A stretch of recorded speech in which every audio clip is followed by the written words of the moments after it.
Hello friends, आज हम एक बहुत ज़बरदस्त टॉपिक पे बात करने वाले हैं और ये टॉपिक है रिलेशनशिप्स में लेना भी उतना ही इम्पॉर्टेंट है जितना कि देना। बहुत बार हम ये सुनते हैं कि रिश्तों में एक्सपेक्टेशंस नहीं रखनी चाहिए, रिश्तों में लेने की नहीं सोचनी चाहिए, रिश्ते सिर्फ दिल से बनाने चाहिए, रिश्तों में सिर्फ देते जाना चाहिए और झुक के चलना चाहिए रिश्तों को मेंटेन करने के लिए।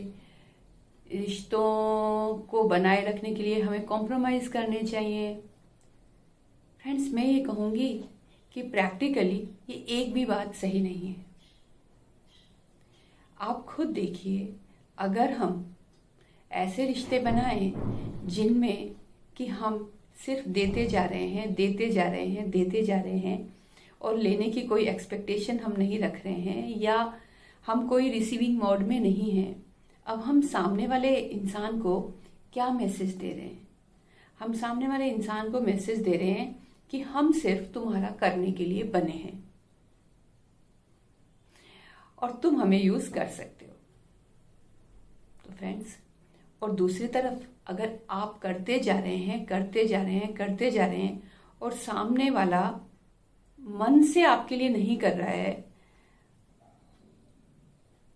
वो आपके लिए कुछ नहीं कर रहा और आप करते जा रहे हैं, और तो कहीं ना कहीं एक टाइम पे आप सफोकेट होने लगेंगे, क्योंकि आपको ये लगेगा कि मैं टायर्ड हो गई हूं, मैं थक गई हूं, मैं कब तक करूं। तो जो रिलेशनशिप्स है एक्चुअली वो टू वे स्ट्रीम है। वो हमें जब हम लेते हैं तो हमें फुलफिलमेंट फील होता है और जब हम फिर से करते हैं तो भी हमें फुलफिलमेंट फील होता है। लेकिन अगर हम सिर्फ करते जाएंगे तो हमें ड्रेन फील होगा, और जब हमें ड्रेन फील होगा तो एक लेवल पे आकर के हम उस रिलेशनशिप को सस्टेन नहीं कर पाएंगे। हम खुद परेशान हो जाएंगे, हमें लगेगा कि अब इस रिलेशनशिप में मुझे नहीं रहना।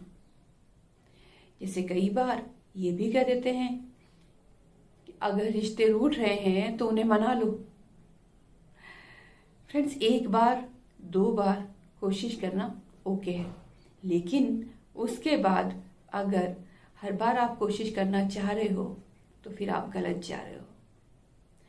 आप ये देखो कि अगर उस रिश्ते को चेंज होना होता आपके लिए, अगर वो रिश्ता आपके लिए होता, तो पहली बात तो वो ऐसा बिहेव ही नहीं करता।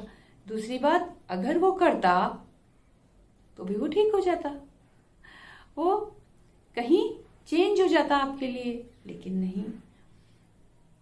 इसलिए चाहे कोई भी रिश्ता हो, सबसे ज्यादा अपने आप की वैल्यू करें, अपनी खुद की वैल्यू करें। जब आपका रिश्ता अपने आप से स्ट्रांग होगा तभी आप दूसरों के लिए कुछ कर पाएंगे, और जब आपका रिश्ता अपने लिए स्ट्रांग होता है तो आप देने के साथ साथ लेते भी हैं। आप ऐसे नहीं करते नहीं नहीं कोई बात नहीं, मेरा क्या है, नहीं नहीं नहीं।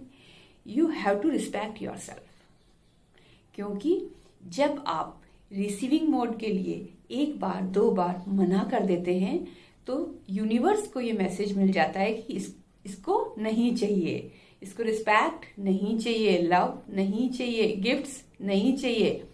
नहीं फ्रेंड्स, हमें लेने के लिए भी उतना ही तैयार रहना चाहिए जितना कि हम देते हैं, क्योंकि लेने के बाद देने में और बहुत मजा आता है।